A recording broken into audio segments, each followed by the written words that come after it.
Don, thank you so much for sitting down with me. So I wanted to talk to you primarily about the January 6th cases. Right. It's my understanding you represented a number of defendants in these cases and charges that have subsequently been pardoned.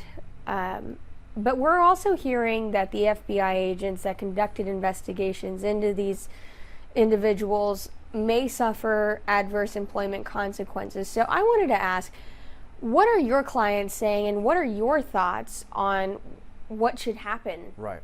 Well, my clients and don't have any ill will towards law enforcement. Some people think it was an overreach to arrest everyone who was at the Capitol, and some people think, it's not. Obviously, the most violent people should have been prosecuted, but there's some debate about whether people who were just there should have been prosecuted. Some of my clients, when they went into the Capitol, they were invited in. The doors were open. Law enforcement said, "Come on in." They were peaceful. Those people were charged with misdemeanors. It wasn't a serious crime, but they were charged. And so those folks are happy they got their cases pardoned. And so now that we're seeing that these individuals may potentially lose their job, I know you had said your clients don't have any ill will. Right. They suffered a lot of adverse consequences in their lives, for They example. certainly did, yeah. So my clients, obviously, they were arrested. They had the charges pending. They had to hire lawyers. They had to go to D.C.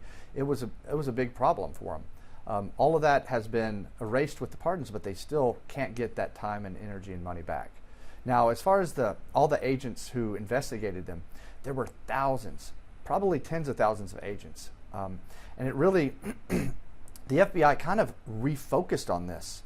And while they have some 30,000, 40,000 agents in the Bureau, every agent in every division all over the United States was potentially engaged in investigating, because the people who came back from January 6th, they went back to their hometowns all over America.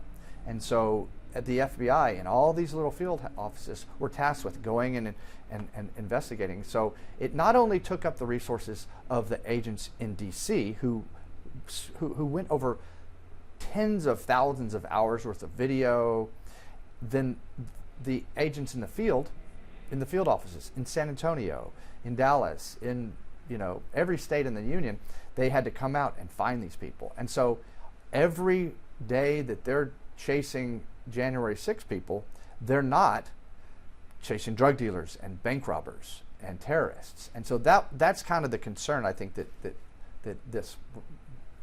all this brought up. We have reports that individuals from the San Antonio field office may also be wrapped up in all of this. Are you aware of any agents that might be caught up in? So I don't know any. I know the agents that were handling my cases, but I don't know if they're suffering any particular problems. Now, the problem for any agent is they're told, go investigate this. They go investigate it. It's unlikely that the agents who investigated January 6 crimes have any political leaning either way. They're told, this is a priority, make it a priority. The January 6 crimes, they were obviously crimes. The question is a political one. Do you want to spend our resources going after this, or do you want to spend our resources going after traditional crimes like bank robbery and drugs? But the line officers, the line agents, they don't get to make that decision. So they're just told to do their job, and they do their job as best as they can. Can you give some other examples of those redirections of focus? It's my understanding that in recent weeks, the FBI and other agencies have had their focus redirected or prioritizing certain offenses. Is it normal for them to? Well, whenever a new administration comes in, there's always new priorities that the Justice Department sets. Sometimes they'll say we need to focus more on terrorism. Sometimes they'll say we need to focus more on the war on drugs, or look at white collar problems. Clearly, during the Biden administration, there was an effort to investigate January 6th and some of the Trump administration investigations. And also the FBI, according to Director Wray, spent an enormous amount of time and energy on national security issues, and terrorism. They reported that to Congress, but we didn't see a lot of arrests or investigations. In fact, over the past 4 years, as a criminal defense attorney, we've definitely noticed a lack of prosecutions. The number of prosecutions in this area and everywhere in the United States has gone down dramatically, perhaps because of them focusing on national security issues. The Trump administration and Kash Patel and the new folks that are coming in, they have complained that not enough was done to focus on the border, cartels, and drugs.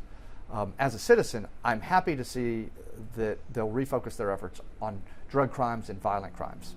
And we know that the administration is definitely focusing on new immigration issues and securing the border. And so we will definitely probably see a lot more immigration cases, illegal reentry charges, alien smuggling charges, and also drug-related cases. I know you said something not too long ago. You said, obviously some of these are crimes. Talk to me about how there's discretion. So the federal government, unlike the state government, they have limited resources. So they pick and choose who they're going to prosecute. If someone is arrested by a police officer, they're going to, every crime that they see, they're going to arrest. But the feds, they have to be selective. So they choose to target certain areas. Maybe they'll target a certain cartel. Maybe they'll target a certain mafia organization. And so it comes from the administration. It's very clear that this administration wants to target the border and those immigration type crimes. The Trump administration even talked about sending IRS agents to the border to help with processing. And the Trump administration can put their resources wherever they want to put them. And I think that we're going to see quite a major increase in law enforcement presence in and around the border here in Texas.